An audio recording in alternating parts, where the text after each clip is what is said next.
Hello friends, मेरा नाम अजय सिसोदिया है और आप देख रहे हैं पीएचपी डेवलपमेंट।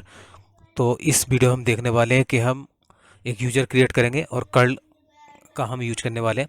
तो जैसे कि कर्ल सपोर्ट करता है डिफरेंट प्रोटोकॉल्स को, एचटीटीपी और एचटीटीपीएस, एसएमटीपी और एफटीपी, एफटीपीएस एटसेट्रा। गूगल में आप अगर इसको सर्च करेंगे तो ये सब डिटेलें मिल जाएगी। तो कर्ल क्या होता है? पीएचपी का एक डिफ़ॉल्ट टूल होता है, कमांड लाइन टूल होता है, जिसकी हेल्प से हम एक हमारे पास यूआरएल होगा, यूआरएल होता है और हम डेटा को सेंड भी कर सकते हैं और फैच भी कर सकते हैं। डेटा हम मंगा भी सकते हैं दूसरी साइड से। मैंने यहाँ पर अभी आपको दिखाया था कि एक टेबल है प्रोडक्ट्स नाम की, इसमें हमें डेटा को एंटर करना है और यूज करने वाले हैं कर्ल का। तो यहाँ लिख लेते हैं हम। आपको सबसे पहले क्या होगा, एक यहाँ पे फॉर्म होना चाहिए और फॉर्म फील्ड्स लिए मैंने नेम, डिस्क्रिप्शन, प्राइस और क्वांटिटी।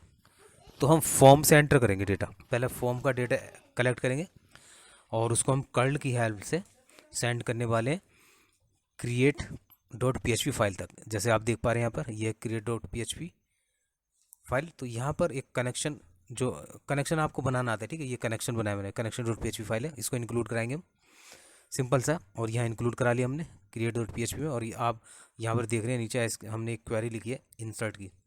तो डेटा को कैसे इंसर्ट करना है वो क्वेरी आप जानते हैं, ठीक है। क्वेरी एग्जीक्यूट होगी, उसके बाद यहाँ रिजल्ट आएगा, चेक करेंगे। रिजल्ट अगर सक्सेसफुल रहा तो एक मैसेज हमें रिस्पॉन्स में शो करा दे, ठीक है, अदरवाइज जीरो रिजल्ट। ये तो इतना था, आप वीडियो में देखते भी आ रहे होंगे काफ़ी वीडियोज़ में। ये बेसिक था। हम ध्यान देंगे यहाँ पर सिर्फ कर्ल। तो कर्ल को हम किस तरह से एक रिमोट जो वेबसाइट है, रिमोट सर्वर है, वहाँ आप कैसे रिक्वेस्ट सेंड कर सकते हैं, वहाँ से डेटा लेकर आ सकते हैं, सिंपल। तो यहाँ पर हम यूज करने वाले हैं डेटाबेस का। हम रिक्वेस्ट सेंड करेंगे और एक डेटा सेंड करेंगे, फॉर्म का डेटा हम कलेक्ट करेंगे। उस डेटा को हम एक यूआरएल की हेल्प से हम सेंड करके देखेंगे और वो डेटा फिर हम डेटाबेस में सेव करा लेंगे, ठीक है। पहले वीडियो में मैंने दिखाया था कि किस तरह से कल से एक रिक्वेस्ट गई और डेटा हम डेटाबेस से लेकर आए थे, ठीक है। यानी कि जो रिमोट कंप्यूटर कह लो, सर्वर कह लो या वेबसाइट कह लो, वहाँ से हम डेटा लेकर आए थे, ठीक है। ये मैंने यूआरएल यहाँ पर लिख दिया है और नीचे मैंने कर्ल को इनिशलाइज करा दिया है, ठीक है, कर्ल सेशन को, सिंपल। आपने लास्ट वीडियो में देखा होगा।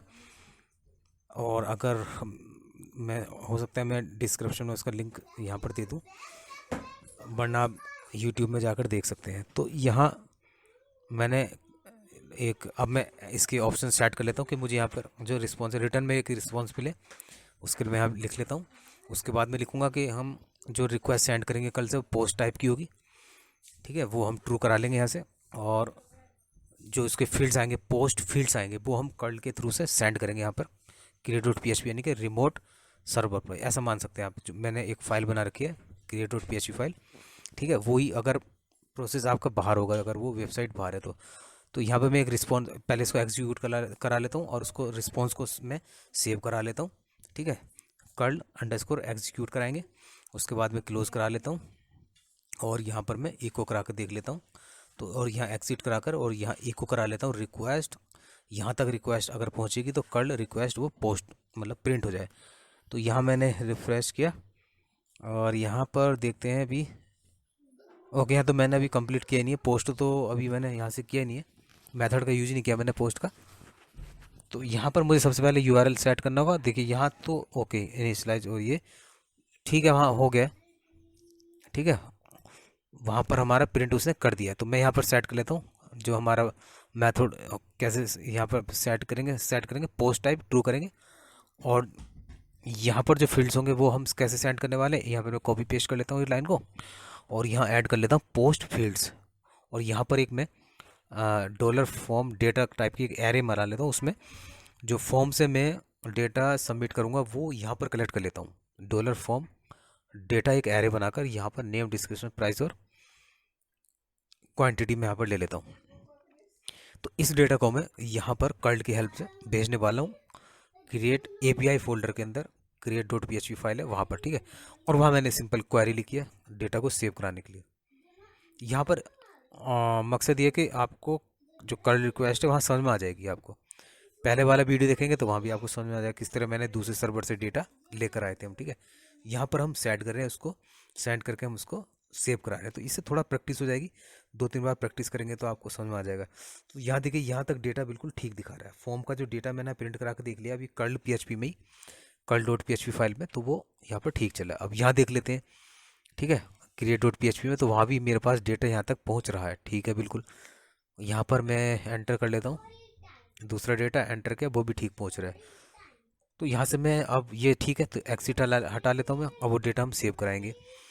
तो यहाँ पर मैं इसको कॉपी पेस्ट कर लेता हूँ, पर यहाँ ऐसा चलेगा नहीं काम ये, क्योंकि मैंने क्वेरी में क्या दिया हुआ, क्वेरी में मैंने सिंपल दिया हुआ प्राइस, ये वैल्यू में dollar name, dollar description, dollar price और डॉलर क्वांटिटी। तो यहाँ पर मैं इसको पहले इको करा लेता हूँ। तो इको में देखिए ये अनडिफाइंड तो बोलेगा ही वो, ठीक है, क्योंकि आपने क्वेरी में अभी उसकी वैल्यू दी नहीं है, ठीक है। तो अभी देख लेते हैं, यहाँ पर फिर से मैं एक सेंड करता हूँ डेटा। दोस्तों वीडियो अच्छा लगेगा तो लाइक, शेयर और सब्सक्राइब जरूर करें, इससे मोटिवेशन मिलता है हमें। तो देखिए यहाँ से मैंने बिल्कुल, देखिए वहाँ क्रिएट PHP तक डेटा बिल्कुल सेंड हो, बिल्कुल ठीक हो रहा है परफेक्टली। एग्जिट हटा लेता हूँ।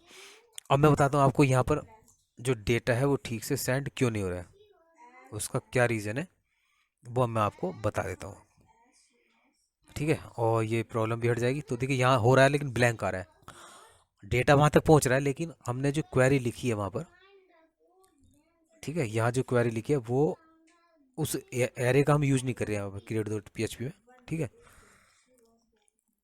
क्योंकि अगर मुझे यहाँ लिखना होता नीचे, इससे भी हो जाएगा, लेकिन मुझे लिखना होगा डॉलर फॉर्म डेटा और एक उसमें एक की लिखनी होगी नेम। इसी तरह से डॉलर फॉर्म डेटा, उसमें लिखना होगा हमें डिस्क्रिप्शन। लेकिन मैं आपको दूसरा तरीका बताता हूँ कि मैंने इसको अलग अलग कर लेता हूँ, ठीक है। तो ऊपर वाला भी काम कर देता, लेकिन मैं उसको एरे की के हिसाब से देना पड़ेगा नीचे। मैं पहले वाले को यूज कर लेता हूँ। तो मैंने नेम, डिस्क्रिप्शन, नेम और ये इस तरह मैंने यहाँ पर सेव करा लिया है। तो देखिए अब यहाँ रखा, अब यहाँ पर थोड़ा सा सेटिंग कर लेता हूँ, इसे थोड़ा आपको समझ में आ जाए, ठीक है। और तो यहाँ से मैं एक डेटा सेंड करता हूँ और रिफ़्रेश करके देखेंगे। फिर देखिए मैसेज ठीक रहा, रिफ़्रेश किया तो यहाँ डेटा आ गया, बिल्कुल ठीक आ गया डेटा, ठीक है। ये हमारा कंप्लीट हो गया। मैं देखिए यहाँ पर एक चीज़ और कर सकते हैं, डॉलर सर्वर रिक्वेस्ट मेथड अगर हमारा पोस्ट होगा तो ही हमारा डेटा सेव हो, ठीक है। हम इस तरह से भी कर सकते हैं। तो यहाँ पर मैं इसको कॉपी पेस्ट कर लेता हूँ इसके अंदर। और अगर रिक्वेस्ट अगर पोस्ट टाइप नहीं होगी तो यहाँ पर कुछ मैसेज दे सकते हैं, कुछ भी, इतना, ठीक है। ये हो जाएगा। आगे सिंपल मैं रिफ्रेश करता हूँ यहाँ पर, तो हमारे देखिए एक डेटा और आ गया, बिल्कुल ठीक चला है। यहाँ पर हम ऐसा कर लेते हैं कि आई थिंक आपकी समझ में आ गया होगा। यहाँ पर मैं डबल उसका यूज कर लेता हूँ, जैसे हम इस सेट का यूज करते थे, वो सिंगल टर्नरी ऑपरेटर का यूज करते हैं। यहाँ पर मैं डबल का यूज करूँगा और यहाँ उसका मकसद होगा कि यहाँ पर देखिए डेटा अभी ब्लैंक आ रहा है। चलिए मैं इसको सही कर लेता हूँ। यानी कि अगर ये सेट है और नल नहीं है तो यही वैल्यू है, अदरवाइज मैं नल वैल्यू दे रहा हूँ, ठीक है। नेम, डिस्क्रिप्शन, इन सब का करना होगा मुझे। रिफ्रेश करके देखता हूँ, ब्लैंक डेटा आएगा शायद, कोई बात नहीं। तो मैं सभी के लिए कर लेता हूँ इसमें एक और डेटा सेंड करके देखता हूँ, सक्सेसफुल रहा। लेकिन यहाँ पर रिफ्रेश किया, बिल्कुल ठीक आ रहा है, ठीक है। तो इस वीडियो में दोस्तों इतना था, और इतना कीमती समय आपने वीडियो के लिए निकाला उसके लिए thank you very much, have a nice day. और फिर नेक्स्ट वीडियो में मैं दिखाऊंगा आपको डिलीट और